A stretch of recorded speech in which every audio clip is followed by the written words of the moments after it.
मंत्री श्री बलवंत सिंह राजपूत, सांसद श्री परबत भाई पटेल, लोकसभा उम्मीदवार श्री रेखाबेन चौधरी, प्रदेश उपाध्यक्ष श्री जयंती भाई कावड़िया, जिला अध्यक्ष श्री कीर्ति सिंह वाघेला, मारा साथी धारासभ्य श्री केसाजी चौहान, श्री प्रवीण भाई माड़ी, श्री अनिकेत भाई ठाकर, श्री मावजी भाई देसाई, श्री किरीट सिंह डाबी, श्री बाबू सिंह यादव, लोकसभा प्रभारी श्री राजेंद्र सिंह चावड़ा, संयोजक श्री राणा भाई देसाई, पूर्व मंत्री श्री जसाभाई बारड़, श्री मावजी भाई पटेल, पूर्व धारासभ्य श्री शशिकांत भाई पंड्या, श्री कमा भाई राठौड़, श्री नारायण सिंह जी, क्लस्टर इंचार्ज श्री बाबू भाई जेबलिया जी, वरिष्ठ आगेवान श्री कानाजी गोहिल, गुजरात राजपूत समाज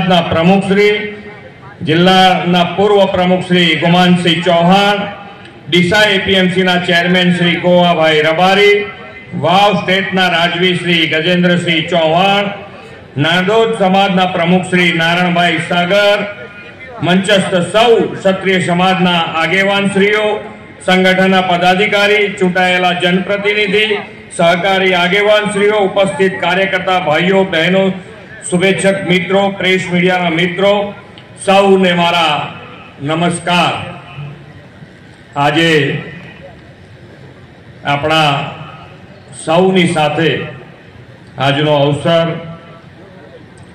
खूब मोटी संख्या में आजे भारतीय जनता पार्टी में श्री डी राजपूत, महामंत्री कांग्रेस गुजरात प्रदेश, श्री अल्पेश भाई भगवान भाई जोशी, प्रमुख यूथ कांग्रेस रामाजी राजपूत, श्री भुवाजी, श्री धर्मसिंह जी पहाड़ भाई दरबार, महामंत्री जिला यूथ कांग्रेस बनासकांठा, मायाबेन भाविक भाई त्रिवेदी, पूर्व कॉर्पोरेटर थराद, प्रमुख थराद शहर, रामाभाई राजपूत, पूर्व गौवती संकल्प समिति गुजरात राज्य અને સાથે જોડાયેલા સૌને ભારતીય जनता पार्टी वती એમનું ખૂબ ખૂબ સ્વાગત કરું છું અને ભારતીય जनता पार्टी મને આવકારું છું। માનनीय नरेंद्र भाई जे रीते देश અને દેશમાં આવતા ઇલેક્શનો આપણે બધાએ જોયા છે કે ઇલેક્શનો આવે ને ઇલેક્શનો જ્યારે આવે ત્યારે એનો બેઝ શું લેવામાં આવતો કે પહેલા ધર્મ જાતિ એના આધારે ઇલેક્શનો લડાતા। માન્ય નરેન્દ્રભાઈના આયા પછી આખી ઇલેક્શનની પેટર્ન બદલાઈ અને એ ઇલેક્શનની પેટર્ન થઈ છે કે આજે વિકાસની રાજનીતિના મુદ્દાના આધારે આ ઇલેક્શનો લડાઈ ગયા છે। કેટલાય વખત આપણે ઇલેક્શનો લોકસભાના જોયા છે। આપણે લોકસભાના ઇલેક્શન વખતે ચર્ચા કરતા હોઈએ છીએ કે આપણા અર્થતંત્રનું શું થશે। આપણા અર્થતંત્ર માટે આપણે ચિંતિત હોતા, હર હંમેશ ચિંતામાં રહેતા કે આપણા અર્થતંત્રનું થશે શું। માન્ય નરેન્દ્રભાઈના બેઠા પછી 10 જ વર્ષના આ ઇલેક્શન આવ્યું છે ત્યારે લોકસભાના ઇલેક્શન વખતે આપણી ચર્ચા શું થઈ રહી છે તો કે માન્ય નરેન્દ્રભાઈ 11મા સ્થાનેથી આપણું અર્થતંત્ર 5મા સ્થાને લાયા અને ક્યારે હવે શું ચર્ચા ચાલે છે કે હવે આપણું અર્થતંત્ર 3જા સ્થાન ઉપર ક્યારે આવે એની ચર્ચા લોકસભામાં થઈ છે। 3જા સ્થાન ઉપર આવે એના માટે અને 3જા સ્થાન ઉપર આવવા માટેની તૈયારી પણ બધાએ મગજમાં કરી લીધી।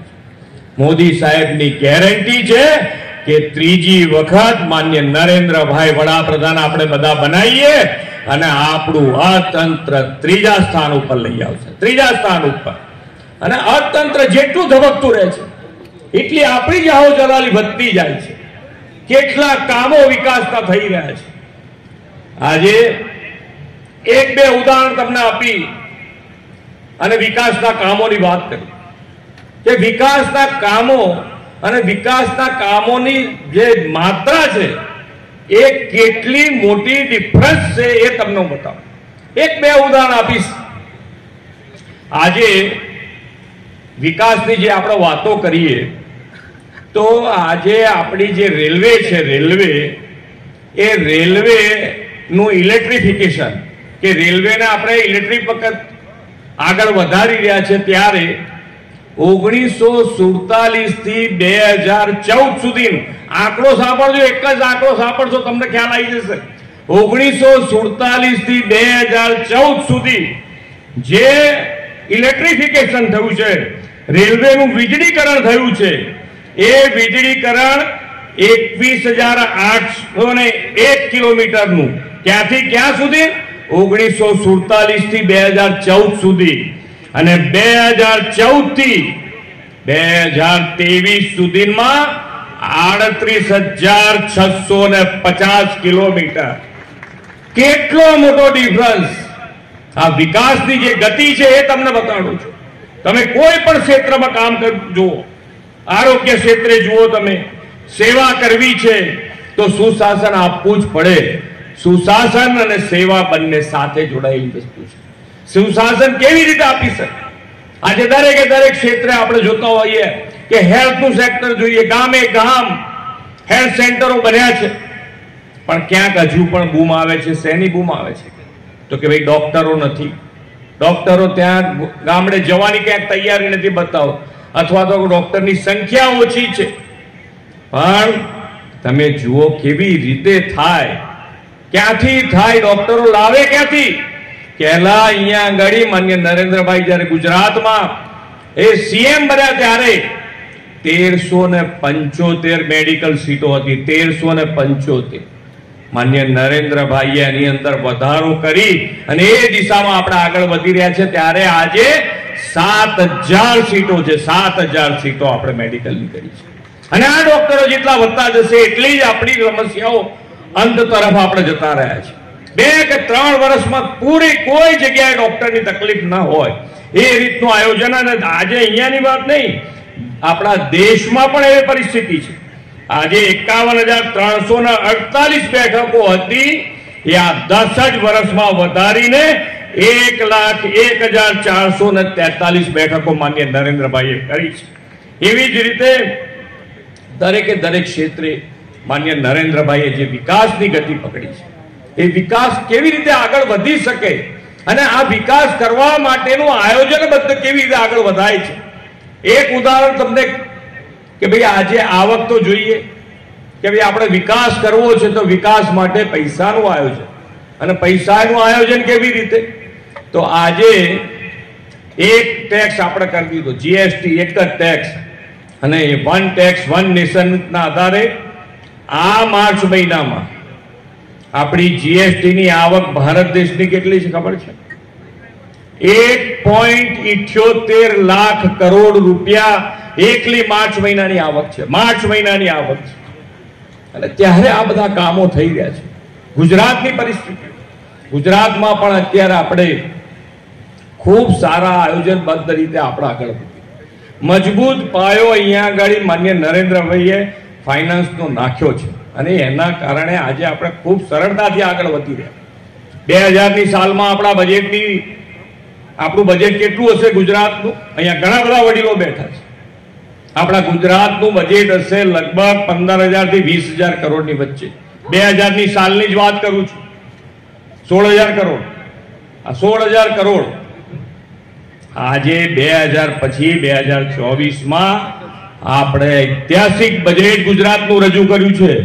3,32,000 કરોડ રૂપિયાનું બજેટ આપણે આપ્યું છે. નાણાકીય વ્યવસ્થાપનમાં પણ નીતિ આયોગ પ્રમાણે ગુજરાત નંબર 1 પોઝિશન ઉપર છે. તમે જે કામ કહો એ કામ કરવાની તૈયારી છે. કેવી રીતે થઈ શકે? એ આયોજનબદ્ધ રીતે તમે આપો એટલે તમારું કામ. તમે ત્યાંથી બોલો અમે અહીંયાથી કામ કરવાની તૈયારી છે. અહીંયા આગળ મને કીધું કે ભાઈ અહીંયા આગળ કેવી રીતનું કામ થયું છે. તમારા ત્યાં આગળ તળાવ ભરવાની વાત હતી. બાકી તો જે પાણી નર્મદાનું પાણી મળે છે એ બધાને મળે જ છે. એના માટે જ્યાં લાઈનો બાકી હતી એ લાઈનો અમે મંજૂર કરી દીધી છે. એ નાખવા માટેની પણ એનું આયોજન નહીં, એ કામ ચાલુ થઈ ગયા છે. એની સાથે સાથે આ તળાવ ભરાવાની લિમિટ આપણે દૂર કરી દીધી, અને આ તળાવ ભરવાની લિમિટ દૂર કરી એનું કામ ચાલુ કરીને પાઇપો ઉતરી ગઈ છે. મને એવું હમણાં કહેતા હતા 1400 કરોડ રૂપિયાનું આ કામ છે. 1400 કરોડ રૂપિયા. કોઈ તળાવ ખાલી ના રહે. નર્મદાના પાણી જ્યાં ભરાતું હોય ત્યાં ભરવાની અમારી માનસિકતા છે. કામ કરવું છે, કામ કરવાની પદ્ધતિ છે. આપણી પાસે દિશા દર્શન, આપણી પાસે નેતૃત્વ છે. માન્ય નરેન્દ્રભાઈ અને અમિતભાઈનું નેતૃત્વ છે.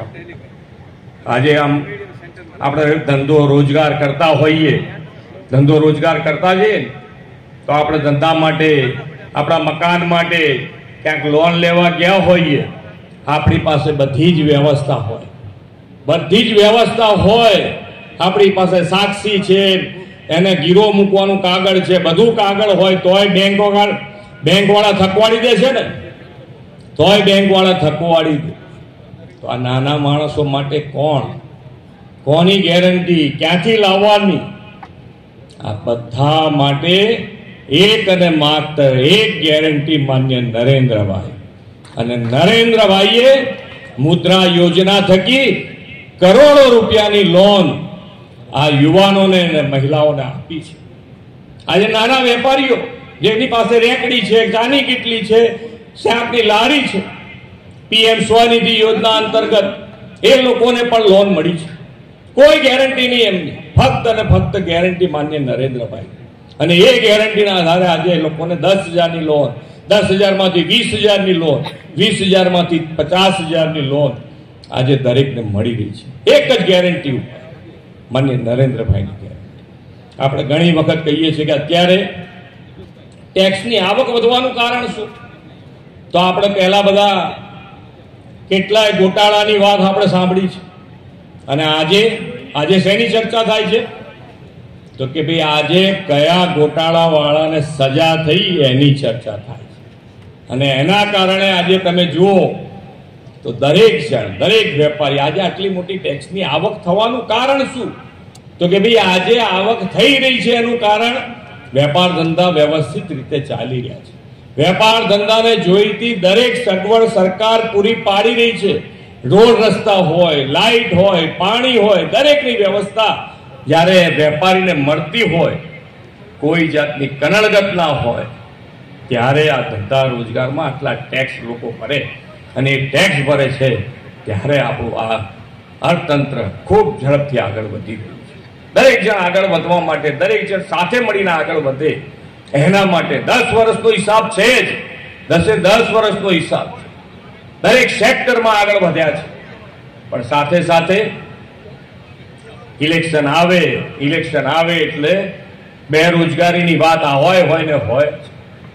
બેરોજગારીમાંથી દૂર થવાની, બેરોજગારી દૂર કરવા માટેની કોઈ વાત ન કરે.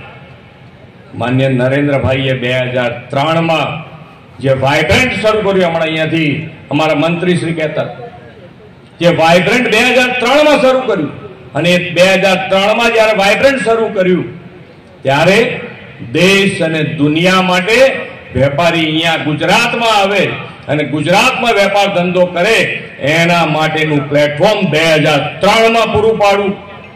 અને એનો ફાયદો શું થયો? તો આજે અમે 10મી કડી પૂરી કરી. અને આ 10મી કડી પૂરી કરી ત્યારે આજે દુનિયાની 500 જે મોટી કંપનીઓ છે એ 500 મોટી કંપનીઓમાંથી 100 થી વધારે ગુજરાતમાં કામ કરી રહી છે. 100 થી વધારે ગુજરાતમાં. અને એના કારણે રોજગારી વધી રહી છે. આજે દેશમાં સૌથી વધારે રોજગારી આપતું કોઈ રાજ્ય હોય તો એ ગુજરાત રાજ્ય છે. આજે આપણે 10 વર્ષની તો વાત છે જ. 10 વર્ષની સાથે સાથે આપણો જે અમૃતકાળ શરૂ થયો છે, તો અમૃતકાળમાં પણ વિકસિત ભારત અને વિકસિત ભારત માટે કેવી રીતે આગળ વધી શકાય એનો રોડ મેપ પણ તૈયાર છે.